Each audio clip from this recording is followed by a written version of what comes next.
the Impact Driven Entrepreneur. Today, I have my friend Shana Hartman talking with us about the importance of tuning into your body and self-care and all of the things that I think is a secret underlying conversation we all need to have, if not out loud, with at least ourselves, especially during this time, right? Where there's more demands on us because of the pandemic and what's going on in the world, right?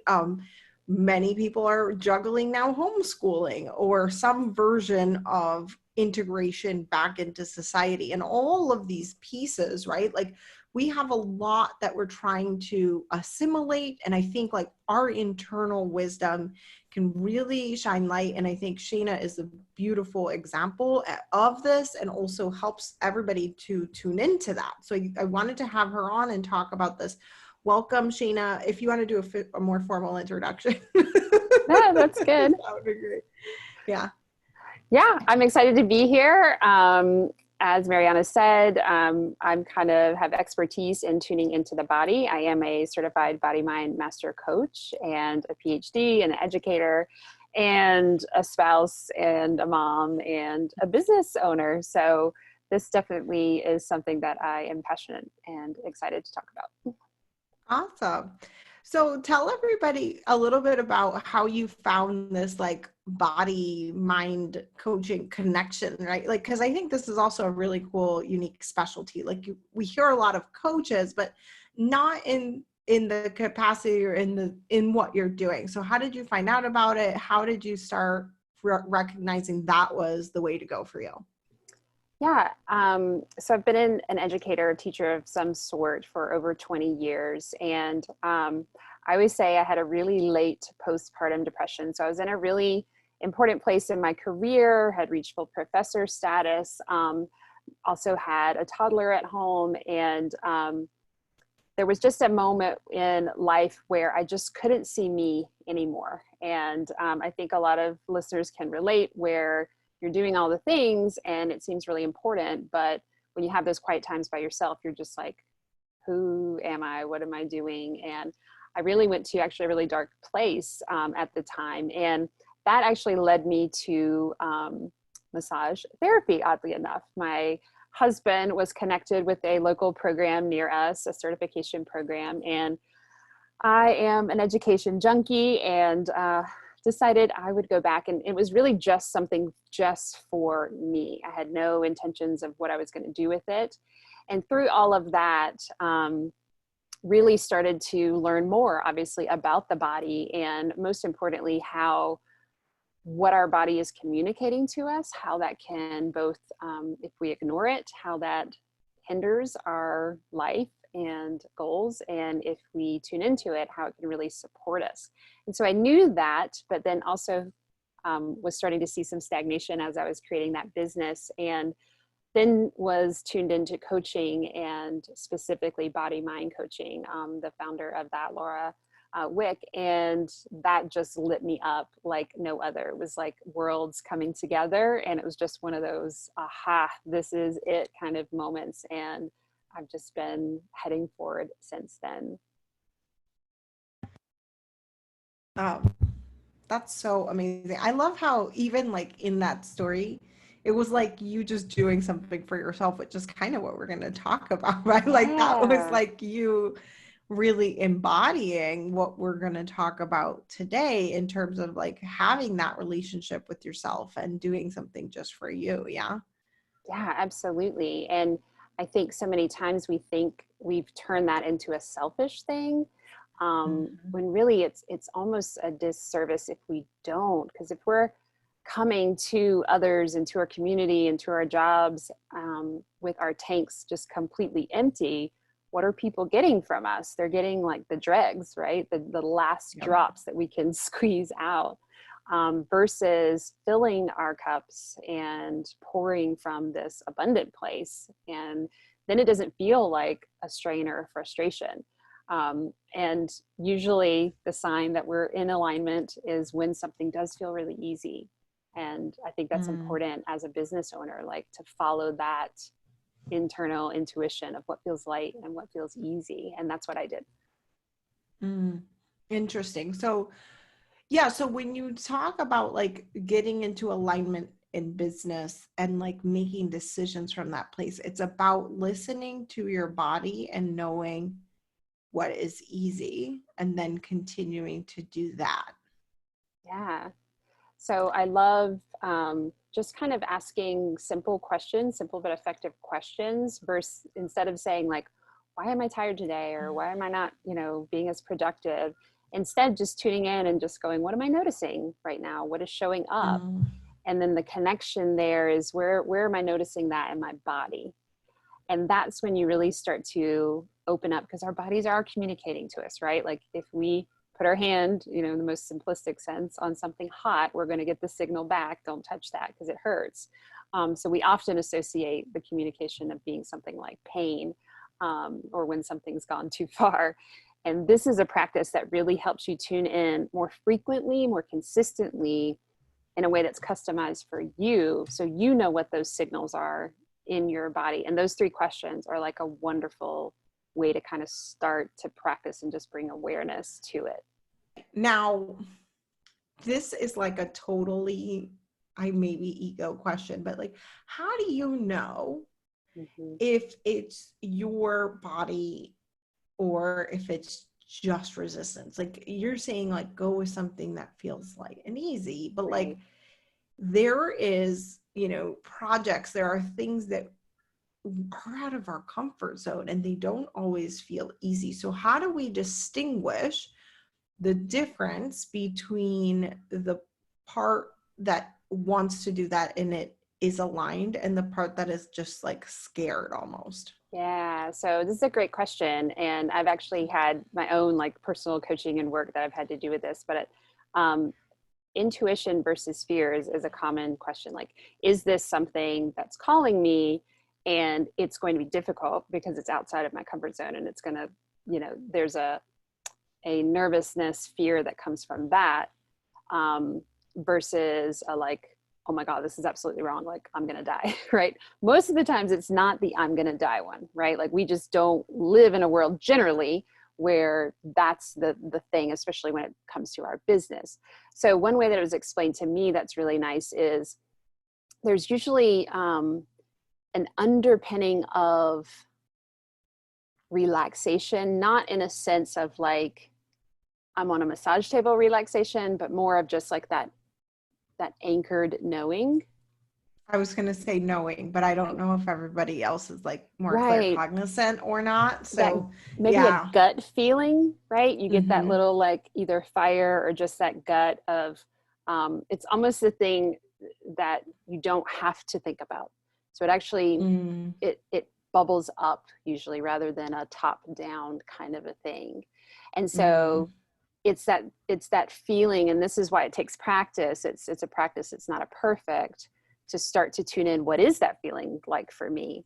How do I know if this is the right next decision, whether it's an investment or an expenditure, right? Like how do I know, or someone to work with, like even just as a coach, like I need to be in alignment with the people that I work with, not just because they want to pay me, but because it truly feels aligned. But that aligned. takes Yeah. practice, and I have to trust and just know that if I'm feeling something and it's heading me this way and I have that anchored, yeah, okay.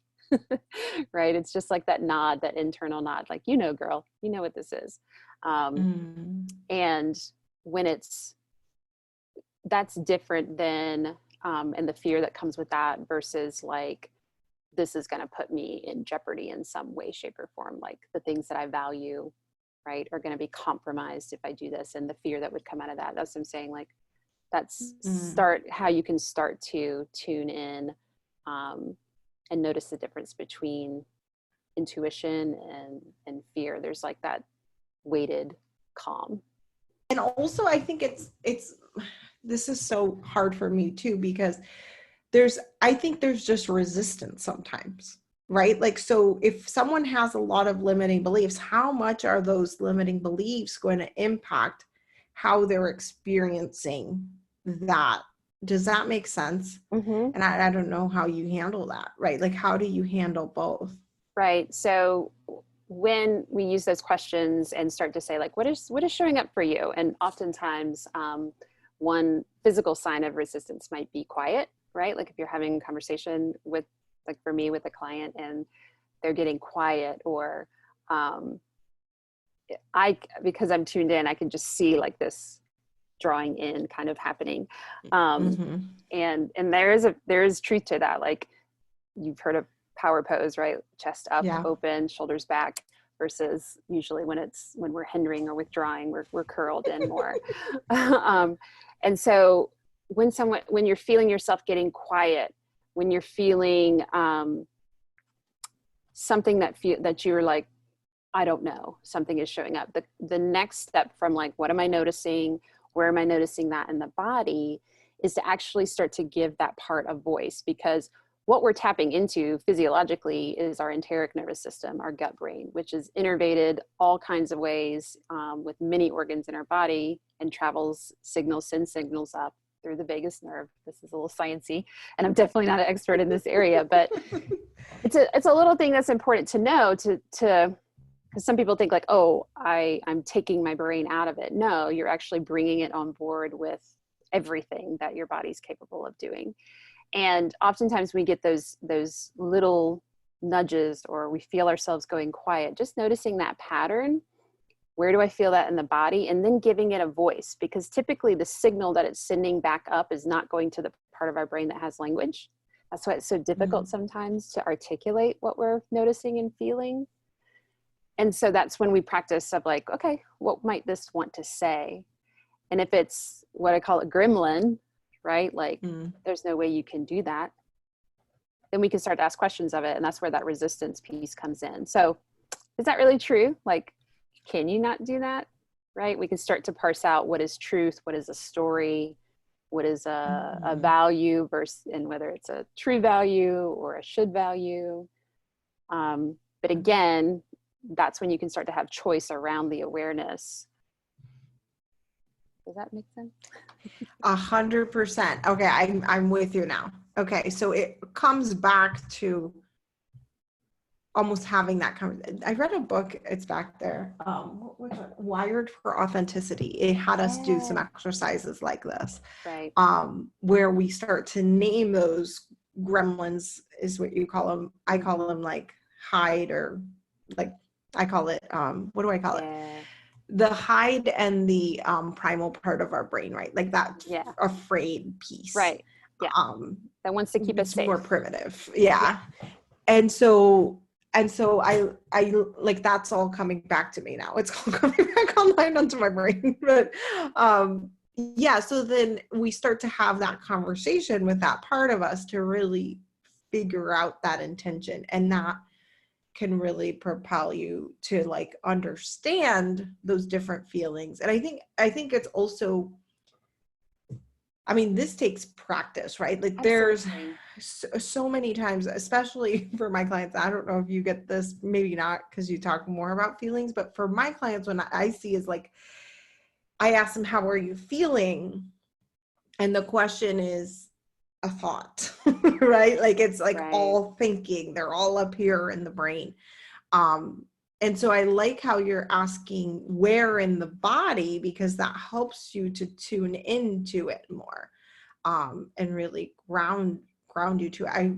I've been in coaching where they've asked me that, and that has like pulled me out of the thinking and like just like, oh right, you have to drop in. Feelings. You have to drop in and just start to notice. And it's interesting because we do notice our body, right? Like we have urges throughout the day of various kinds, or oh my God, I've been sitting at the computer and my shoulder feels like it's about to, fall off.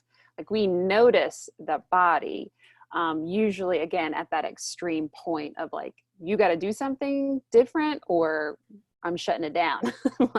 And this is really about getting in tune way before all of that and being proactive and actually seeking that connection to yourself again. And the more, as a business owner, when you're in tune with yourself and reminded of what it feels like when you're honoring a value and holding a boundary, like how that feels in your body, it just makes navigating decisions and all those kinds of things so much more empowering and aligned and just more you, and ultimately more successful, because you're doing it in a way that is truly you and truly going to work for you in a sustainable long-term way, and not sacrifice your health because of it.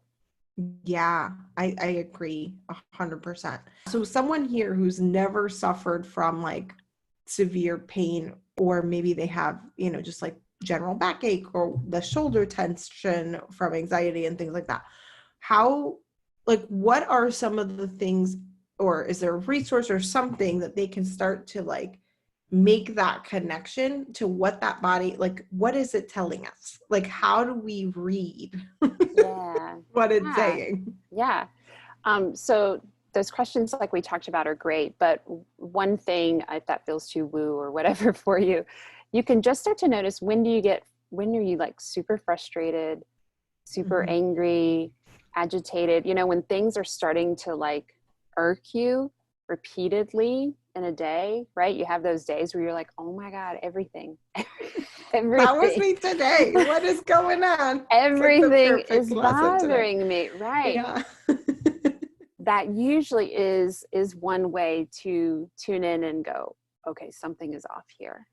And I might need a little time to tune into myself. And we are all busy. We all have so many things on our to-do list. And so one thing about this body-mind process and tuning in and self-care, connecting to yourself, it's not about having to completely step away. And, especially right now, like spa day, can't, right? It's not happening. Not happening, or at least not happening any way that anyone is maybe remotely used to. And, we have so many demands at home now because everyone's at home. You can't necessarily, there is no escape in many ways, right? Quote, escape. Yeah. So it's feeling it and just allowing it to come. We fight those agitated or irritated or frustrated or angry feelings so much. And sometimes it's just really helpful to just take a breath and go, I'm angry right now. I'm frustrated right now. I'm feeling this, whatever it is. And it's so interesting. It's very much, if you've been around little people, like they just want to be heard. Yeah. They don't necessarily need anything fixed. And same thing with us. We just need to be heard. Exactly. So they just need to be heard. And it's interesting because in raising children, you see that, right? Like they just need to have their temper tantrum and then they move on their own. Like you don't need to do much really. Especially when it's like anger or frustration or something like that. Yeah, or that pulled, you just feel like, I call it the ping pong ball. You just like, everything is just boom, boom, boom, boom, boom. You just feel like you're just zipping and going from one thing to the next. And just taking a breath. I mean, sometimes it literally is just a hands on the counter for a moment and taking a breath and like, okay, I am right here. Yep. What is happening right now? What am I, right? And how do I want to proceed? So the final thing, because it's always two, like, how do I shift? And the final question, not the final, but the next question that I like to ask is, how do I want to feel? We often think if we're feeling this thing, that's it. And that's how we are. And it's just a feeling. It doesn't have to define who we are or how we are for the rest of the day. And that is power right there. Exactly. That's where all your power lies, right? Also, I think you're kind of touching upon this myth I see about self-care being the spa day, the bubble bath. For me, it just doesn't, or even Netflix. Like I started asking myself, because I'm going through a divorce. So now every evening I'm free just to be by myself. And I'm kind of like, what do I want to do? Yeah. And it's so bizarre to like really just write your own story and begin anew or decide what you want. And I've explored with different things and I'm like, I like Netflix, but it just doesn't fill my cup. Like there's nothing there. Like I'm not loving it. You know what I mean? Like, yeah. So, and the bubble bath is not for me either. Right. Like, so neither. Yeah. So how do you start to explore that and really, I guess, even begin to find something that is going to be nourishing? And how, like, yeah, how do you find nourishing things that are going to work for you, I guess? Yeah. Yeah, I would say one, it's totally customized. So it's very personal. There's not a, this is what you do for self-care. It's really about anything, any moment where you feel like you're holding space for you and you're not distracting or numbing or right or pushing away, because that's often if I'm tuning in, you know, and like, oh, fall on the couch, Netflix, fix me, Cheeto bag, fix me. Yeah. Or like It's beer or whatever it yeah, is. right, right, like yeah, and it goes on from there. It's a temporary distraction. So as a massage therapist, like a lot of people come on and like it's literally like fall, if you're coming and you're falling onto your couch, you're, you know, coming into the house or falling into the bed, that's often a sign that like there's too much going on, where when you finally get a pause, it is literally a falling out of like, fix me sleep, fix me food, fix me Netflix, fix me massage, you know, whatever it is, versus fill me, like you said, is this going to fill me? Is this going to bring me back to a place of where I want to be, how I want to feel, energized? And so for some, that may be, you know, that may be something social with other people, that may be with your family, that may be, for me, it's a morning time that I slowly carved out and now is like non-negotiable. So it's finding that thing for you that you're like, when I do this, the rest of the day, I was just talking to a client about this, like the rest of the day flows like a river versus being like this constant struggle throughout the day, almost like there's a hiccup at every turn.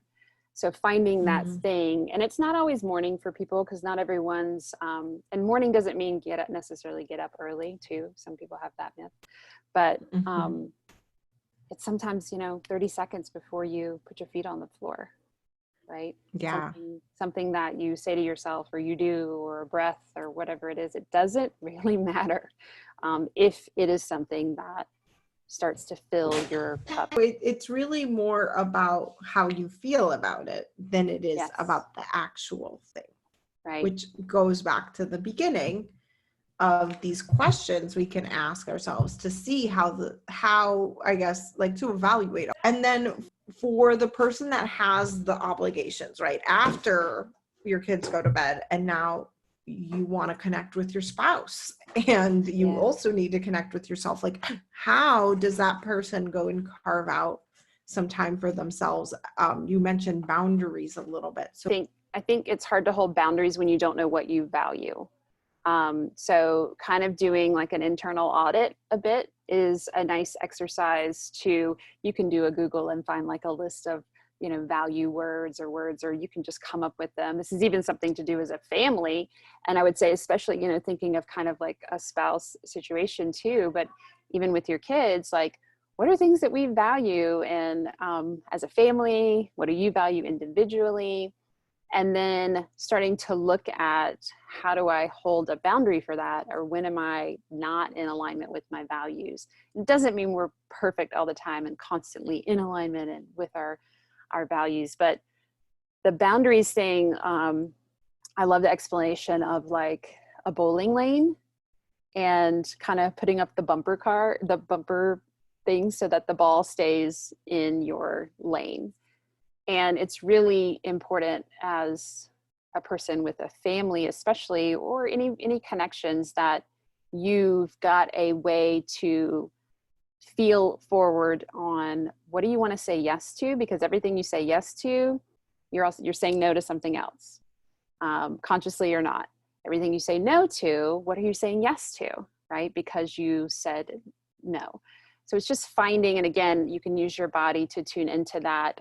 Typically something feels, you have an energetic pull, or you feel energized, or you feel light with something that's more of a aligned yes or an aligned no.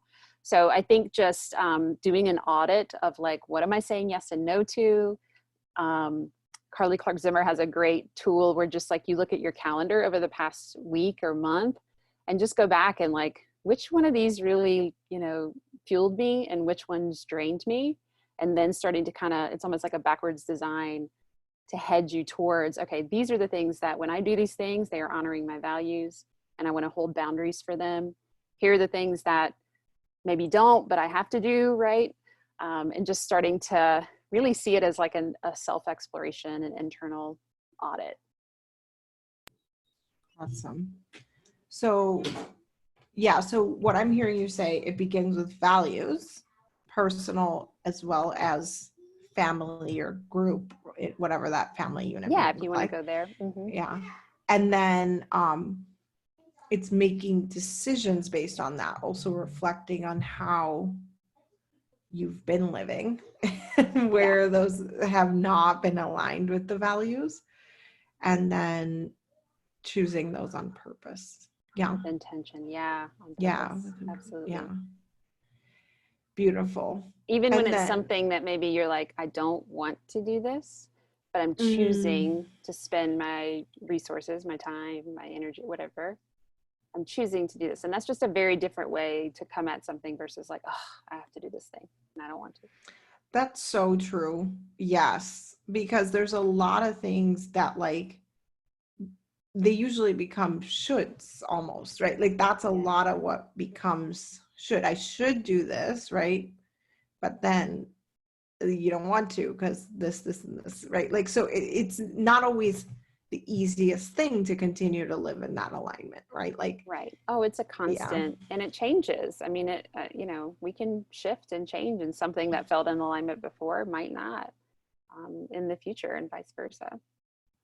yeah. That's such a, oh my gosh, this is such a valuable conversation because this is everything, right? Like, and as mothers, like we're constantly doing this like all day long, right? Like we're constantly making that decision. Like, do I put my focus here? Or am I going to Yeah. set the boundary there? Like, are we going to stick to our word on that? Right? Like, I mean, it's just, and then they're pushing the children, specifically pushing Right. the limits, right? So then you have to, hold your boundary or your limits. Yeah. Yeah. Yeah. And then Yeah. lots of grace when we are human and and don't, Exactly. right? Like it serves no one if, we then beat ourselves up because we didn't, or for whatever reason, we chose something that wasn't in alignment. Um, we have another opportunity to make a shift. Exactly. Exactly. Beautiful. So thanks so much for sharing your wisdom with us. Where can Thank people you. continue to connect with you and learn more about what you do? Awesome. Yeah, I have a wonderful Facebook group, Fundamentals of Self-Care. It is a exclusive to women Facebook group, and we're doing a live training right now, and they come up regularly in the group. And I practice a lot of what I preach here. So some of my morning time routines called Monday Moment, I do that live in the group, and just try to offer women as much support as possible around creating these spaces of connection to themselves. And then I also can be reached via email, Shana, Shana, at shanahartman.com, Hartman. Thank you. Thanks so much for coming on and sharing your wisdom. Thank you.